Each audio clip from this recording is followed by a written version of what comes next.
Terengganu Darul Iman, sebuah negeri yang terletak di pantai timur semenanjung Malaysia dan mempunyai 8 daerah, bukan sahaja terkenal dengan keindahan alam semula jadinya, malah makanan tradisional mereka turut menjadi sebutan ramai. Assalamualaikum warahmatullahi wabarakatuh. Di dalam video ini kami akan menunjukkan 4 jenis kuih yang terdapat di negeri Terengganu. Kuih yang pertama ialah kuih asam gupal. Kuih ini amat sinonim dengan masyarakat pantai timur, terutamanya negeri Terengganu yang mempunyai banyak hidangan yang berasaskan santan pekat dan sagu. Kuih ini dipanggil asam gupal barangkali di cara pembuatan sagunya yang digumpalkan menjadi bulat. Kuih ini juga amat sesuai dijadikan hidangan pagi ataupun petang dan amat mudah didapati di samping harganya yang amat berpatutan. Oleh itu, jom kita saksikan cara pembuatan kuih ini. Antara bahan yang digunakan ialah kacang tersebut haruslah disangai dan direbus sehingga empuk. Kemudian masukkan 1 keping gula Melaka dan kacau rata. Dan masukkan 1 sudu tepung jagung. Kacau adunan tersebut sehingga pekat dan likat. Seterusnya ialah proses menggentil. Sebelum menggentil, adunan tersebut haruslah dibiarkan sejuk terlebih dahulu. Untuk kuahnya, masukkan 3 cawan santan pekat bersama 4 cawan air.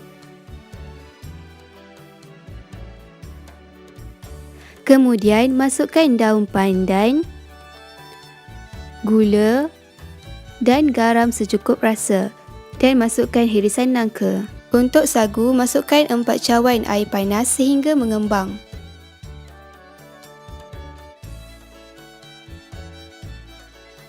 Kemudian bulatkan sagu bersama inti kacang yang telah siap digetel. Gunakan air bagi mengelakkan sagu melekat di tangan. Seterusnya, rebus ke dalam air panas yang menggelegak. Asam gumpal yang telah siap dimasak boleh dimasukkan terus ke dalam kuahnya. Sedia untuk dimakan. Seterusnya, kita masuk kepada kuih Cik Mek Molek. Kuih Cik Mek Molek merupakan sejenis kuih tradisional yang amat popular di negeri Terengganu. Ianya dikenali sebagai kuih Cik Mek Molek kerana bentuknya yang bujur dan licin. Selain itu, kuih Cik Mek Molek ini juga mudah didapati di pasar malam maupun pasar pagi dan sesuai dimakan pada bila-bila masa sahaja. Jom kita saksikan cara-cara pembuatan kuih Cik Mek Molek.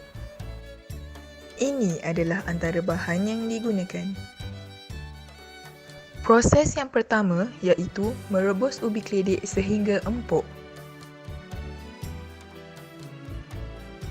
Selepas itu, tumbuk ubi keledek tersebut sehingga lumat. Kemudian, masukkan tepung sedikit demi sedikit sehingga menjadi dough.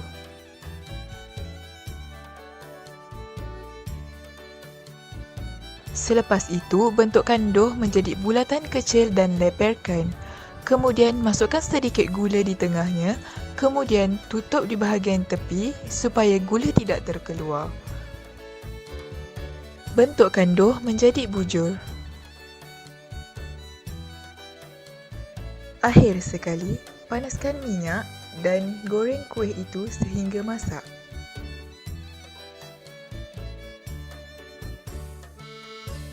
Sedia untuk dimakan. Sekali saya akan buat kuih ulat bulu atau lebih dikenali sebagai kuih kepompong. Kuih ini juga amat terkenal di Terengganu. Kuih ini selalunya kuih ini dijual pada bulan Ramadan. Ianya dikenali kerana rasanya yang kenyal dan dihasilkan daripada tepung pulut berintikan kelapa muda sira atau inti kacang merah. Okey, jom saksikan. Mula-mula campurkan kesemua bahan iaitu tepung pulut, tepung gandum, air dan sedikit pewarna hijau. Kemudian gaul sebati sehingga ia menjadi dough.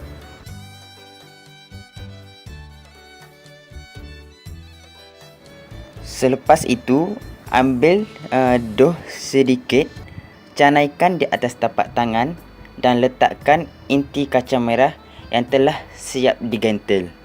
Seterusnya, panaskan air sehingga mendidih. Kemudian masukkan kuih yang telah siap digentil. Setelah timbul, kita boleh angkat kuih itu dan gaulkan bersama kelapa parut yang telah digaulkan bersama sedikit garam. Seterusnya ialah kuih sekaya telur Terengganu. Kuih ini juga merupakan sejenis kuih tradisional yang amat popular di negeri Terengganu. Ianya digelar kuih sekaya telur Terengganu kerana bentuk serta bahannya yang digunakan daripada telur. Ianya mudah didapati di negeri Terengganu, terutamanya di Pasar Payang. Mari kita saksikan cara pembuatannya. Step pertama untuk membuat sekaya telur Terengganu ialah rebuskan air, kemudian letakkan beberapa biji gula Melaka dan 2 helai daun pandan. Setelah selesai merebus air gula Melaka, pecahkan beberapa biji telur di dalam bekas yang lain dan letakkan 2 sudu tepung gandum dan juga 2 sudu gula. Kemudian kacaukannya. Setelah campuran telur, tepung gandum dan gula itu sebati, masukkan air gula Melaka tersebut dan kemudian kacau. Masukkan perlahan-lahan ke dalam pengisar untuk dikisarkan dalam beberapa minit. Setelah selesai mengisar, letakkan beberapa biji bekas di dalam pengukus untuk dikukus selama 15 minit.